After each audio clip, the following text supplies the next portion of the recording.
Vamos então retornar ao assunto que nós começamos no 9º vídeo da série, marca. E vamos começar do comecinho. Foco no comecinho. O nome. A criação do nome para a sua empresa. O nome da marca.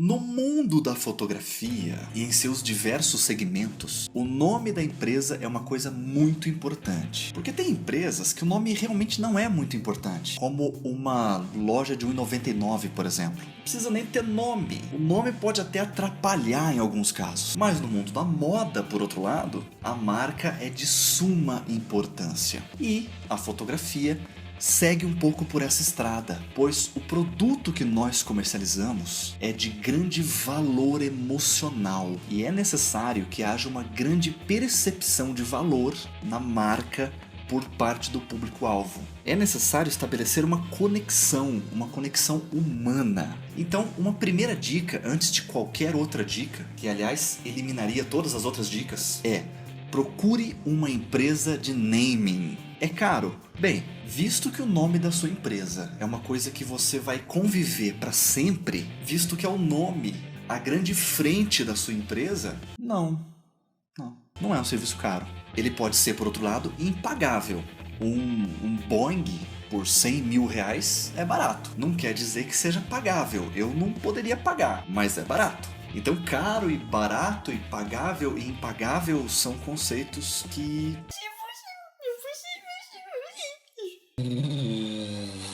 uma coisa que a gente vai conversar ainda a respeito. Então, esse vídeo foi elaborado justamente de olho nessa questão. Tradução!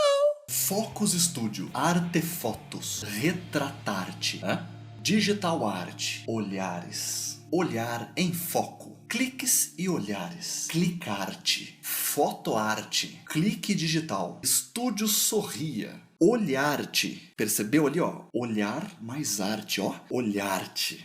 Gênio? Sua marca é algo desse tipo? Olha lá. Tô de olho, ó. Então, se a sua empresa tem um nome assim ou algo desse tipo, por favor, não me odeie. Não fique puto comigo. Não fique. Não fique. Mas infelizmente você caiu no chavão, no lugar comum, no óbvio. Sua empresa, sua marca tem um nome genérico. Esses nomes pseudo-criativos despertam pouquíssimo interesse. Não são nada atrativos. Imagine se a Apple se chamasse Infotech. Ou se a Amazon se chamasse Ler e Saber. Podre, né? Entediante até. Então vamos lá. Pense que hoje existem milhares de fotógrafos, de estúdios, de empresas abrindo por aí afora. E isso significa que todas essas primeiras ideias que vêm à mente, todas essas conexões de palavras que dá uma sensação criativa e que na verdade são... tudo isso já foi pensado. Isso era um jeito de fazer nome na década de 80. Então isso não tem mais aquele apelo criativo, aquela força. Isso vai ser um nome genérico, meio divertidinho. Criar nome de empresa, de marca hoje em dia é uma coisa muito mais difícil por conta disso. Antes da internet, você podia ter uma droga fácil, uma padaria Belos Pães, em todas as cidades do país, que isso não seria uma saturação. Mas agora todos os negócios coexistem dentro de um mesmo universo. E no fundo, essa dificuldade toda é bom, porque quando você de fato levantar um nome adequado, perfeito, forte, redondinho, aí sim esse nome teu vai ter força. É melhor, portanto, que o seu estúdio se chame Poltrona Vermelha, Fotografia Glamurosa. Podre! Mas é melhor do que Arte em Focus, Eternizando Momentos. Esqueça o eternizando momentos. Não congele momentos nunca mais.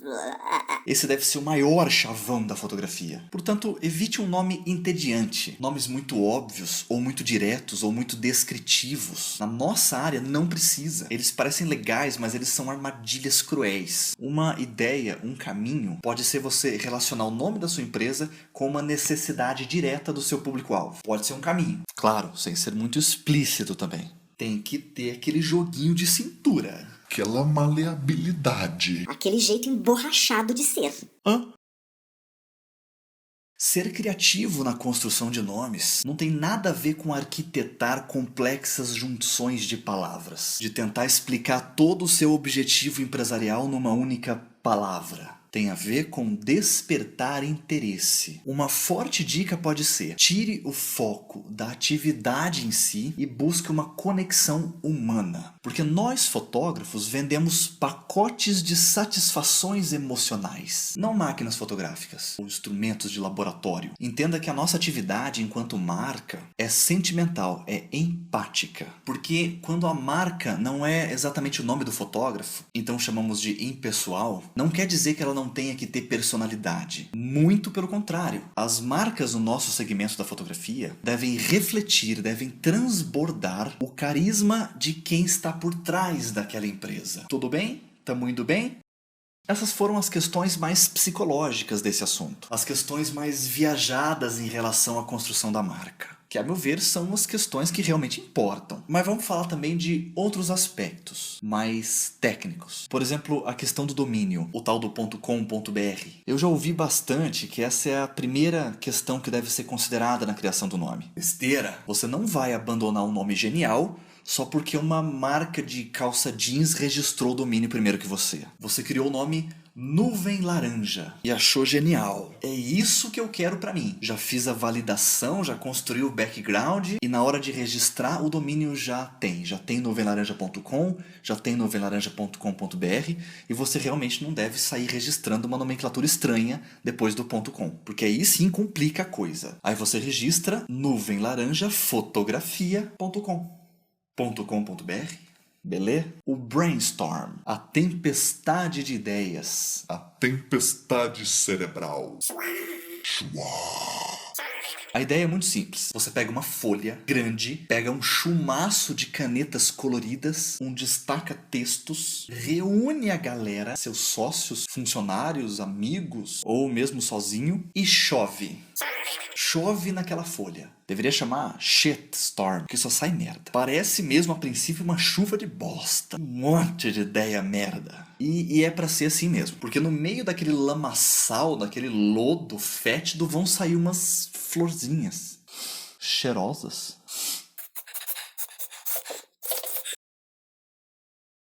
Vai escrevendo. Escreva palavras, escreva sentimentos, escreva poemas, nomes de músicas que você lembre, acessórios, nomes de peças, nomes de equipamentos, palavras que você gostava na sua infância, frutas que você gosta do sabor, cheiros que te agradam. Escreva alguns conceitos, algumas intenções de trabalho, algumas vontades, alguns sonhos. Vai escrevendo e no meio disso você vai puxando para um canto aquelas coisas que parecem ser nomes. Aí vai ficando aquela bagunça de palavras desconectadas e uma listinha de possíveis nomes, de ideias mais ou menos. Rabisque umas formas na folha. Permita que o seu inconsciente fale. Solte a caneta, faça rabiscos. Ponha o demônio pra fora e bata a caneta na folha loucamente.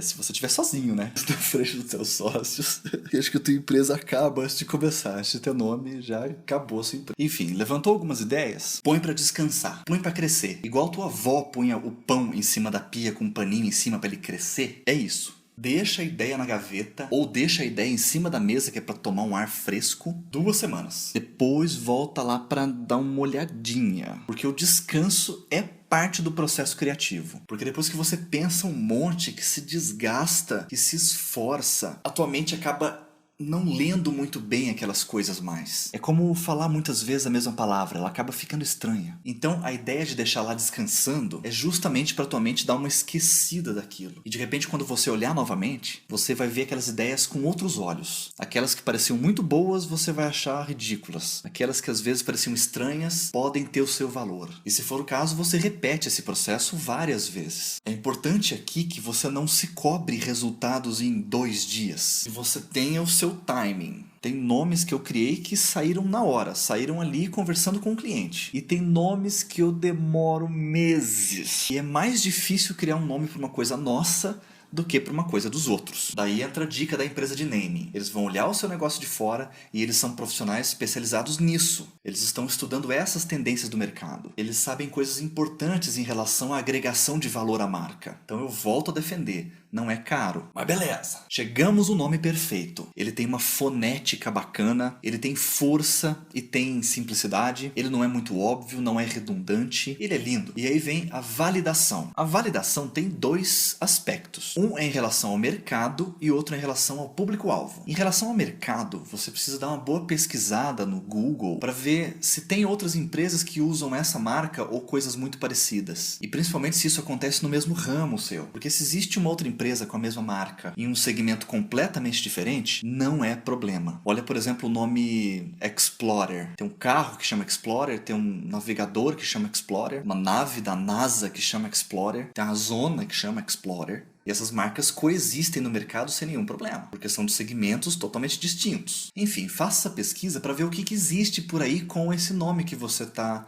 querendo dar para sua marca. Use inclusive a pesquisa de imagens. De repente já existe o nome, já existe a marca, logo, tudo mais. E é importante você ter consciência disso antes de jogar a sua marca no mercado. E claro, dentro dessas pesquisas você vai tentar descobrir se o seu nome, se a sua marca não tem aspectos negativos que não foram observados, como ofender um grupo cultural ou um grupo religioso, ou que por algum motivo tenha representações históricas negativas. Tipo assim, de repente o maluco é fã da NASA e faz um grupo chamado nazistas.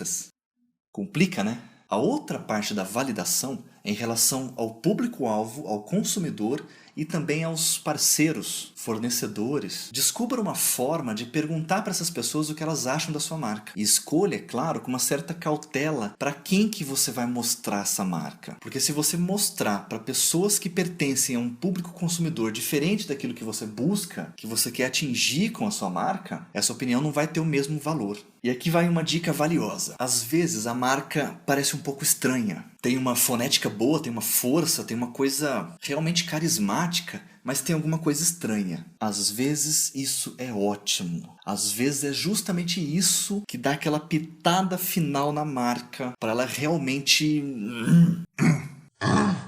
Enfim, esses 10 direcionamentos, foram 10 mesmo? Devem bastar para te dar uma luz no desenvolvimento do nome para a sua empresa. Mas deixa eu dar umas dicas finais, talvez meio óbvias, que eu nem precisaria falar, mas enfim. Não americanize a sua marca colocando palavras ou frases em inglês sem que isso tenha um forte motivo, só para parecer mais refinada. Porque isso pode e provavelmente vai causar justamente o efeito inverso. Não tenha medo de usar nomes ousados ou de repente longos, porque às vezes eles funcionam. O importante é que você fuja de nomes difíceis de serem falados ou escritos. Pode chamar a fenomenal roda gigante, tudo bem, mas não pode chamar XMDC, porque a pessoa nunca mais vai lembrar o que é, qual que era a ordem das letras ali. Beleza, acho que é isso que eu me lembro agora. Aliás, não, eu lembro de mais uma coisa. Talvez a dica mais valiosa de todo o vídeo. Digamos que você não tenha tido grana para contratar uma empresa de naming e acabou construindo o seu próprio nome